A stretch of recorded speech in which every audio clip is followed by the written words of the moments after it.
She was digging through trash cans on Christmas Eve. A child saw her and begged his billionaire father to help. What happened next is truly moving. The city sparkled as if it were on fire, but it was just an illusion, of course. Christmas lights wove through the lampposts, storefronts mirrored dreams wrapped in golden paper, and the smell of roasted chestnuts mingled with the sound of hurried laughter.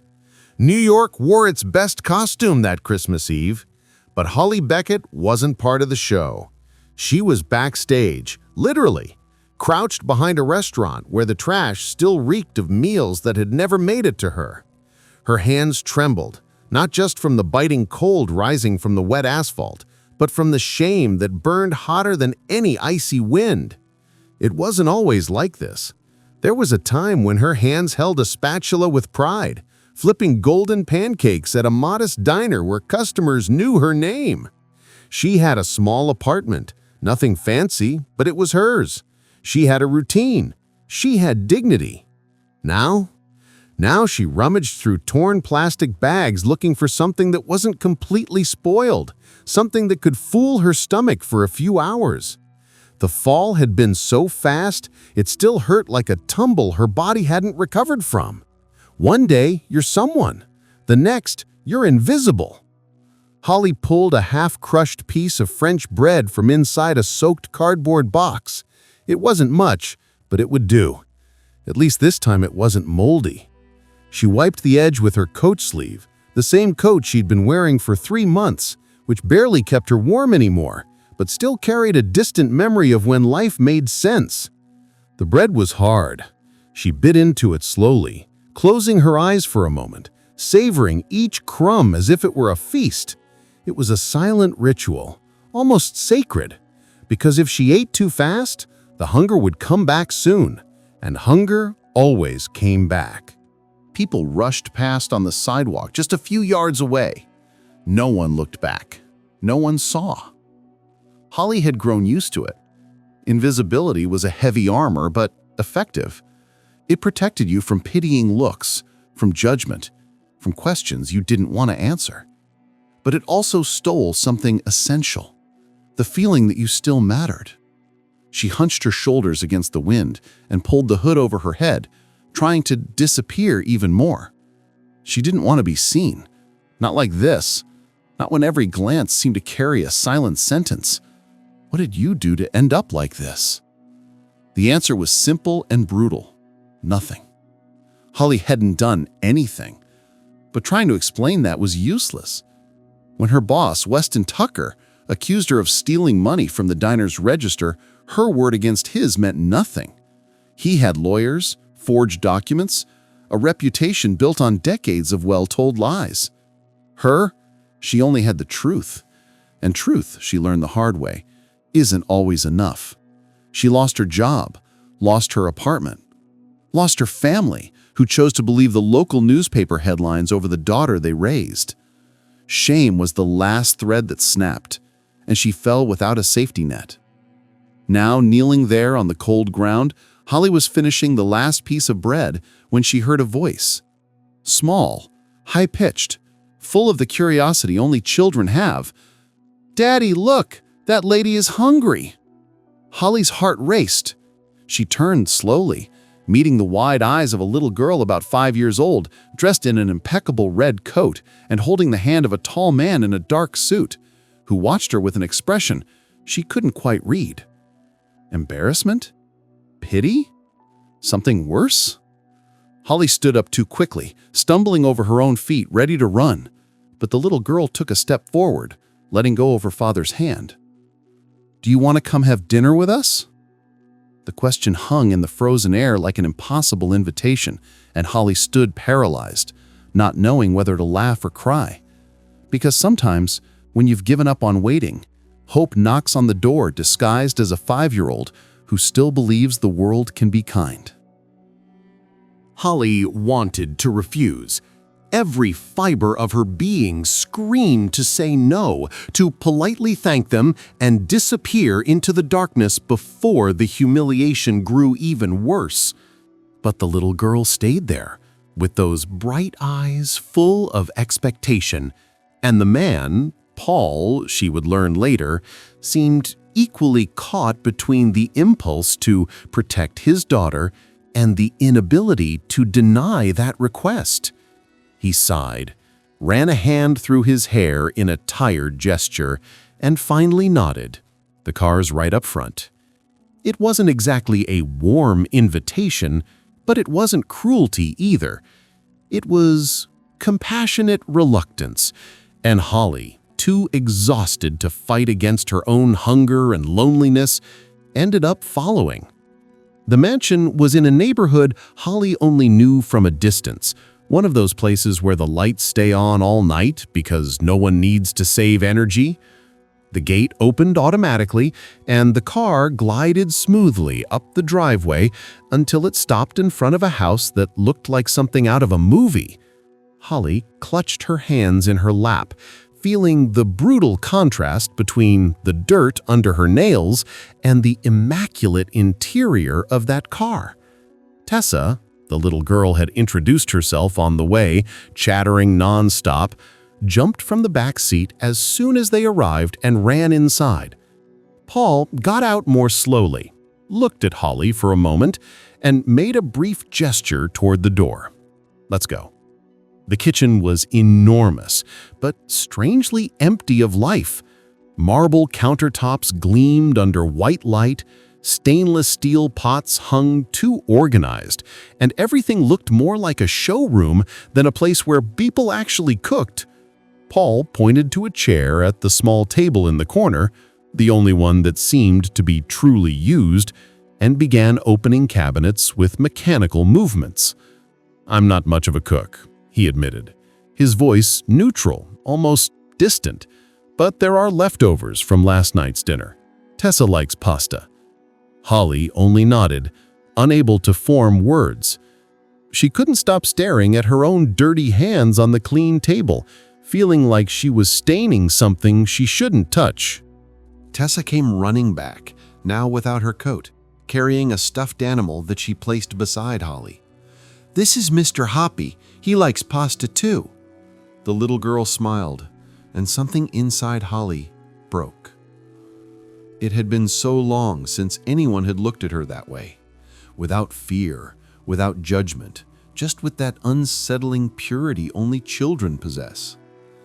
Paul served the plate, placed it in front of her without ceremony, and sat down on the other side of the table with Tessa. Holly picked up the fork slowly, almost reverently, and brought the first bite to her mouth. The flavor exploded, simple, homemade, warm. She closed her eyes without meaning to, and a tear rolled down before she could stop it. Paul pretended not to see, or maybe he really didn't, too busy cutting Tessa's pasta into smaller pieces. But something shifted in the tension of the room. Maybe it was the way Holly ate, slowly, savoring each forkful as if it were the last meal in the world. Maybe it was the silent sigh that escaped when she finally set down the fork, or the liquid gratitude overflowing from her eyes. Paul watched, discreetly, and for the first time in months, he felt something that wasn't just emptiness. It was curiosity, compassion, and a strange pang of recognition, as if he were seeing someone he knew from another life. "You can take a shower if you want," Paul said suddenly, his voice still controlled, but with a kindness hidden around the edges. "We have guest rooms. You can stay tonight." Holly looked up, shocked. She hadn't expected that. No one offered anything for free, not in the world she lived in now. Distrust and gratitude mixed in a painful confusion. I can't accept." The words came out shaky, but Paul just shrugged. "Tessa won't leave me alone if you go now, and honestly, I don't want her to see someone going back to the street on Christmas Eve either." He didn't say he cared, but it was there, in the tense line of his jaw, and the way he looked away to protect his own vulnerability. Tessa clapped her hands as if everything was settled and took Holly's hand. "Come on, I'll show you where Grandma's room is. Nobody uses it anymore, but it's really pretty." And Holly, who hadn't felt another person's gentle touch in months, let herself be guided by that small, warm hand, climbing stairs that creaked softly under her tired feet. When she looked back, Paul was still there, standing in the kitchen doorway, watching. And in his gaze was something she hadn't seen in so long she'd almost forgotten its name: humanity. As if, for one fragile moment, she had stopped being invisible. Holly woke to the smell of old coffee and the heavy silence of a house too big for so few people. The guest room was comfortable, clean, organized, impersonal. She had slept in the softest bed she'd touched in months, but her sleep was restless, full of dreams where she woke up on the street again, discovering that everything was just a cruel delusion from hunger. But it wasn't. She was still there. And the morning light came through the heavy curtains, timid, as if it too doubted its own right to be present. Holly got up, made the bed with obsessive care, folded the sheets, smoothed the wrinkles, erased any sign of her presence. Old habits of someone who learned not to leave traces. She came down the stairs slowly, barefoot, trying not to make noise. The house was still sleeping, or at least pretending to sleep. But when she reached the kitchen, she found Paul already awake, sitting at the table with a cup of black coffee in his hand and his eyes fixed on some distant point on the wall. He wore sweatpants and a simple t-shirt, nothing like the impeccable suit from the night before. He seemed more human this way, more tired too. He noticed her presence and nodded briefly. "Coffee?" Holly hesitated, but ended up nodding. She didn't want coffee. She wanted to know what to do now. She wanted to know if she should leave before gratitude turned into embarrassment. But Paul was already filling another cup, and the automatic gesture had something routine about it, as if it were normal for her to be there. "Tessa will wake up soon," he said, without looking directly at Holly. "She likes pancakes, but I always burn them." There was a pause. Paul took a sip of his coffee, grimaced. It was too bitter, clearly. "If you want to make them, you can. There's everything in the pantry." It wasn't a request. It wasn't an order, either. It was something in between, a disguised offer, a silent test. Holly could have refused, could have politely thanked him and left before the sun finished rising. But something in the way he avoided looking at her, in the tension in his shoulders, in the silent house waiting for life. She stood up, walked to the stove, and turned on the flame. Holly's hands moved with the memory of their own. Flour, eggs, milk, a pinch of salt. She didn't need a recipe. It was etched in her muscles, in gestures repeated hundreds of times in another life. The batter took shape, smooth and golden. And soon the sweet smell invaded the kitchen, driving away the weight of silence. Paul looked up, surprised, as if he'd forgotten that food could smell like that. "Did you work in a restaurant?" Holly smiled slightly, without joy, but with something close to wounded pride. "Diner, nothing fancy, but people came back." She flipped the pancake with a precise movement, and the golden disc landed perfectly in the pan. Good food doesn't have to be expensive. It just has to be made with care. Tessa appeared in pajamas, her hair messy, her eyes still sleepy. But when she saw Holly in the kitchen, her whole face lit up. "You stayed!" The little girl ran and wrapped herself around her waist, in a tight and desperate hug, as if afraid Holly would disappear if she let go. And Holly, who hadn't received affection without ulterior motives in so long, felt her chest tighten. She placed her hand on the girl's hair, gently, and whispered, "I stayed." She didn't know for how long, didn't know if Paul really wanted this.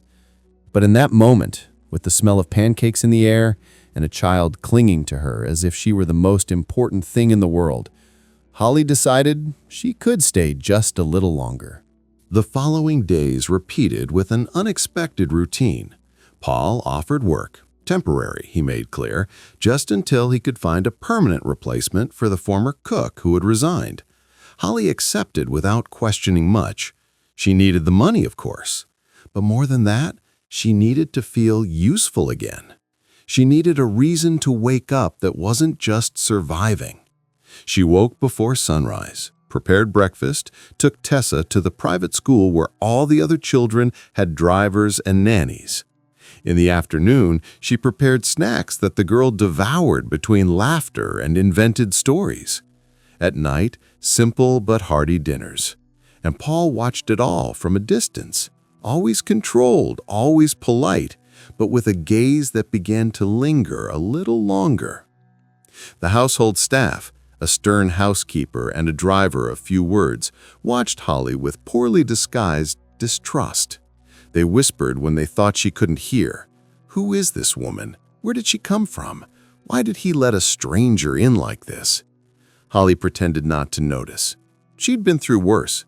But the tension was there, present, like a shadow that followed her through the wide hallways of that house that still wasn't home. Until one afternoon, Paul walked into the kitchen while she was kneading bread and stood in the doorway, just watching. "Thank you," he said quietly. Holly stopped, surprised. For what?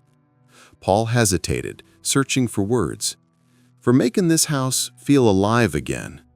And he left before she could respond, leaving the smell of fresh bread and the silent promise that maybe, just maybe, she had found something like belonging. The weeks slipped by in a routine neither of them dared to name.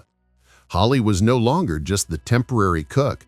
She was the presence that brought warmth to the cold corners of the mansion, the voice that filled the heavy silences of grief, the reason Tessa laughed again, with that spontaneity children lose when sadness enters their lives too early. And Paul? Paul started coming home from work earlier. He invented excuses to pass through the kitchen. He asked about dinner with an interest that went beyond hunger. He watched Holly from the corner of his eye when he thought she didn't notice. The way she hummed softly while washing dishes, how she closed her eyes when tasting the sauce, how she smiled when Tessa told impossible stories about unicorns and dragons that lived in the garden. One night, after putting Tessa to bed, a ritual that now included 3 stories, 2 glasses of water, and a tight hug for Holly, Paul came downstairs and found the house plunged in a welcoming dimness. Holly was in the living room, wrapped in a blanket, looking out the window at the city that sparkled outside like a necklace of distant promises. He stopped in the doorway, hesitant. He could go upstairs. He should go upstairs. But something pulled him toward that moment, toward that woman who carried secrets in her eyes and kindness in her hands. "Can't sleep?" His voice broke the silence, gentle. Holly turned, startled, but not frightened. "Sometimes I still think I'm going to wake up and none of this will be real." She smiled, but it was a sad smile, laden with invisible scars. Paul sat in the armchair beside her, keeping a respectful distance but not an indifferent one. "What happened to you?" The question hung in the air, delicate and dangerous. Holly could have deflected, could have lied, but she was tired of carrying everything alone. And Paul had those eyes that didn't judge, they just listened. So she told him. She told him about Weston Tucker, about the false accusation, about the brutal speed with which an entire life can crumble when no one believes your word. She told him about the family that turned their backs, about nights sleeping in overcrowded shelters, about the shame that burned hotter than hunger. And Paul listened to every word in silence, his fists clenched, his jaw tight, feeling anger growing inside him, not at Holly, but for her. "I should have done something," Holly whispered, her voice breaking. "Should have fought harder, proved my innocence, not given up so easily." Paul leaned forward and, for the first time in weeks, he touched her, just his hand over hers, firm, warm, real. "You didn't give up. You survived. And that's much harder." Holly looked up, meeting his eyes, and something passed between them. An invisible current, A connection that went beyond employer and employee, beyond gratitude and compassion. It was recognition. Two survivors of different shipwrecks, finding solid ground in each other. My wife died 2 years ago, Paul confessed. Cancer. Fast. Brutal. And I didn't know how to live after that anymore. I just functioned, took care of Tessa, ran the company, breathed. But I wasn't living. He squeezed Holly's hand, as if holding on to her to keep from sinking again. Until you arrived. The words came out raw, unfiltered, without the armor he always wore. Holly felt her heart race, the air leave her lungs, fear and desire intertwining in a knot impossible to untie. She wanted to run. She wanted to stay. She wanted to believe she deserved this. But the voice of shame whispered that, no, she was an imposter, that she would destroy everything again. Paul, I'm not who you think I am. He shook his head, a sad smile on his lips. You're exactly who I know you are, and that's why I'm scared. Because admitting he felt something was admitting he could lose again. And loss, Paul knew well, was a hole that never completely closes. Holly didn't plan what she did next. She didn't think, didn't calculate, didn't weigh consequences. She just leaned in, slowly and inevitably, until her lips touched his in a kiss that was both question and answer. Paul stayed still for a second, surprised, hesitant, before responding, pulling her close with contained urgency, as if holding something precious that could slip through his fingers. The kiss was soft, but loaded with everything they didn't have the courage to say out loud. It was forgiveness. It was hope. It was the acknowledgement that they were both broken and perhaps could fix each other together. When they separated, breathless, Paul's eyes shone with something she hadn't seen in so long she'd almost forgotten how to recognize it. Desire. Not just physical, it was deeper, more frightening. It was the desire to not be alone anymore, to wake up and have someone beside him, to build something new on the rubble of the past. Holly rested her forehead against his, their fingers intertwined, their hearts beating out of sync. I'm scared, she confessed. Me too, Paul responded. And it was precisely because of that, because they both knew that love wasn't guaranteed, that life could be cruel, that the past never completely disappears, that they decided on that silent night to try anyway. Because sometimes courage isn't the absence of fear. It's choosing love despite it. Happiness, Holly discovered, was a fragile creature. It settled in slowly, warily, like a stray cat that finally accepts affection but still sleeps with one eye open. In the weeks following the kiss, the house gained a new lightness. Paul smiled more, not those polite, empty smiles he used with clients and partners, but real smiles that reached his eyes and stayed. Tessa flourished, hummed through the hallways, invented excuses for Holly and Paul to be together. Daddy, Holly needs to show you something. Holly, Daddy said you make the best coffee.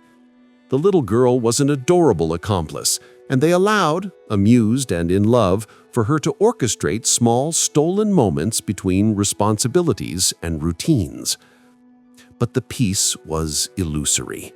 Holly knew it deep down, in that part of her chest that never completely relaxed. She sometimes woke in the middle of the night, sweating and breathless, with the recurring nightmare where Weston Tucker appeared at the door, pointed at her and screamed "thief" for everyone to hear. In those moments, Paul held her, murmured reassuring words, promised that nothing bad would happen. But promises, however sincere, have no power over the past. And the past has a cruel way of knocking on the door just when you think you've finally locked it out. The phone call came on an ordinary Tuesday, right after lunch. Holly was making cookies with Tessa when the cell phone, the one Paul had given her, saying he needed to be able to reach her if an emergency came up, buzzed on the counter. The number was unknown. Holly almost ignored it. Almost. But something, intuition, fear, destiny, made her answer. Hello? The voice on the other end was oily, familiar in a way that made her stomach turn. Holly Beckett, it's been a while. Weston Tucker. The name didn't even need to be said. She would recognize it anywhere, that pretentious tone of someone who always got what he wanted by stepping on others. How did you find me? Her voice came out shaky, but she tried to steady it. He laughed, an unpleasant sound. It wasn't hard. You're not exactly discreet. Living in a mansion, riding an imported car, taking care of a billionaire's daughter. You moved up in the world fast, huh? Must have learned some new tricks since last time. The insinuation was disgusting, but predictable. Holly closed her eyes, took a deep breath. What do you want? Straight to the point. She wasn't going to give him the satisfaction of seeing her beg or defend herself. Weston sighed, theatrical. Look, I didn't want to have to do this, but you understand how it is, right? Business. I'm building some new projects, need clean investors, no scandals, and then I find out that the criminal who stole from my company is now involved with Paul Baxter. He left the sentence hanging, poisonous. The press would love this story. Tech billionaire gets involved with ex-convict. Imagine the damage to his reputation, to his business, to custody of his daughter. Holly's blood froze. I was never in prison. You know that. Ah, but the public doesn't know. And you know how it is. An accusation already stains. People love a juicy scandal. Holly moved away from the kitchen, went out to the hallway, her voice low and urgent. What do you want from me? Weston waited, savoring the power. Silence. You leave his life, disappear again, and I won't tell anyone anything. Simple as that. The proposal was a punch to the stomach. Holly leaned against the wall, her legs weak. And if I don't?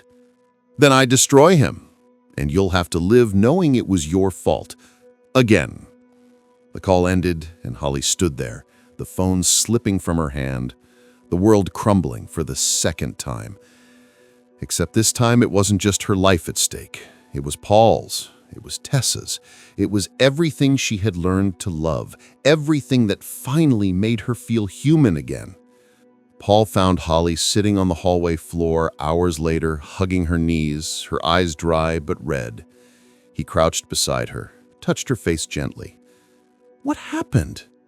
Holly wanted to tell him. She wanted to throw herself into his arms and let him fix everything, like in movies where the hero always wins. But life wasn't a movie. And true love, the kind that hurts and weighs and forces you to make impossible choices, sometimes means protecting the one you love, even if it means leaving. I need to go. The words came out broken, almost inaudible. Paul frowned, confused. What? Why? Holly shook her head, unable to look at him. I can't explain. Just trust me. It's better this way. She stood trembling and went upstairs to the room. Paul followed her, desperate, but she closed the door before he could enter. The next morning, when the sun had barely risen, Holly came down the stairs with an old backpack on her back, the same one she'd been carrying when she arrived. Tessa was still sleeping. Paul was in the kitchen, his eyes swollen from a sleepless night. He stood up when he saw her. "Don't do this!" His voice was a hoarse plea. Holly stopped at the door, couldn't look back. If she looked, she wouldn't have the strength. You and Tessa deserve something better than I can offer. That's a lie, Paul responded, his voice breaking. You're the best thing that's happened to us. Holly closed her eyes, tears finally falling. I'm sorry. And she left, letting the door close behind her, taking with her her shattered heart and the painful certainty that sometimes loving means letting go.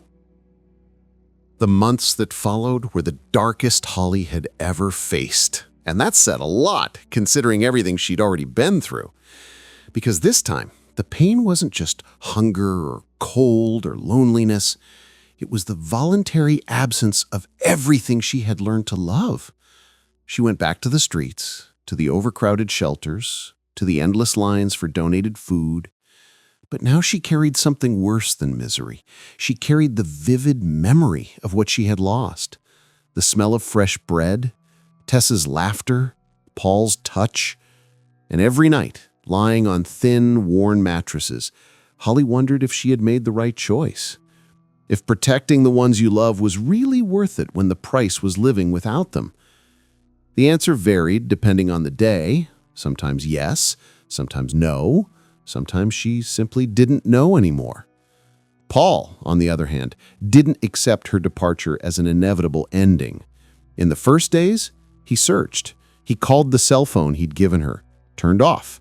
He asked at shelters, at churches, at places where he knew homeless people sought refuge. Nothing. Holly had disappeared again, this time on purpose, and her absence was a black hole sucking all the light from the house. Tessa cried every night, asking where Holly had gone, if it was her fault, if Holly didn't like them anymore. Paul held his daughter, promised he would bring Holly back, but inside, he was shattered. Because he knew that look, the look of someone running from something bigger than themselves. And he suspected Holly hadn't left by choice. She had left out of fear, or worse, out of love. It was during a tense meeting with investors that Paul heard, almost by chance, the name Weston Tucker. One of the partners mentioned in passing that Tucker was trying to raise capital for a new venture, but had a questionable past. Paul, who normally didn't get involved in corporate gossip, felt something click. Tucker. Holly had mentioned that name once, briefly, when she told him about the false accusation. He asked his assistant to investigate, discreetly but thoroughly. What came back, 2 weeks later, was a thick folder of documents revealing a pattern. Tucker had a history of financial embezzlement, of accusing employees to divert attention, of manipulating accounting records, and in the middle of it all, Holly Beckett's name appeared. Clean, innocent, victim. Paul felt anger boil, but also clarity. Now he knew, and he was going to fix this. Hiring private investigators was expensive, but Paul didn't care. Money was the least important thing when it came to bringing Holly back and clearing her name once and for all. The investigators dove deep, interviewed former diner employees, gained access to old bank records, traced suspicious transfers that led straight to accounts controlled by Tucker. The truth emerged like a corpse someone tried to sink, but that always comes back to the surface. Holly had never stolen anything. Tucker had embezzled thousands of dollars over years, and when the internal audit started tightening, he simply pointed to the most vulnerable employee and threw her to the wolves. It was simple, it was cowardly, and it was criminal. Paul turned everything over to the district attorney, hired the best lawyers, and made sure Tucker was formally charged. The trial took place on a gray autumn day, the kind of cold that gets into your bones and doesn't leave. Holly had no intention of attending. She knew about the case because a lawyer she didn't know had shown up at the shelter where she was sleeping, delivering a subpoena as a witness. She almost didn't go, almost stayed hidden, afraid of the confrontation, the exposure, of seeing Tucker again. But something inside her, maybe pride, maybe justice, maybe just exhaustion from running, made her climb the courthouse steps that morning. The room was packed, lawyers, journalists, onlookers, and there, sitting in the first row, was Paul. Their eyes met across the crowded hall and Holly felt the world stop. He had done this. He had fought for her when she didn't have the strength to fight for herself. The trial was quick. The evidence was overwhelming. Tucker tried to defend himself with his usual arrogance, but this time there was no escape. The judge convicted him of fraud, embezzlement, and perjury. 6 years in prison, financial restitution to victims, and most important to Holly, the official dismissal of all charges against her. The gavel struck. The sentence was read. and Holly felt something she hadn't experienced in years. Relief. Not exactly happiness yet, but the beginning of it. Like when pain finally stops and you realize that you can breathe again. She left the courthouse before the crowd dispersed, needing air, space, a moment to process that the truth had finally won. Paul found her on the courthouse steps, the cold wind messing up his hair. He stopped a few steps away, as if afraid to scare her, afraid she would run again. "You left to protect me," he said, not a question, but a statement. Holly nodded, unable to speak, tears finally falling freely. "I never asked for that," Paul continued, his voice firm but emotional. "I don't want you to sacrifice yourself for me. I want you to stay. I want you to build a life with me, for real." He took a step forward, took her hand, intertwined their fingers like he had done that night in the living room months ago.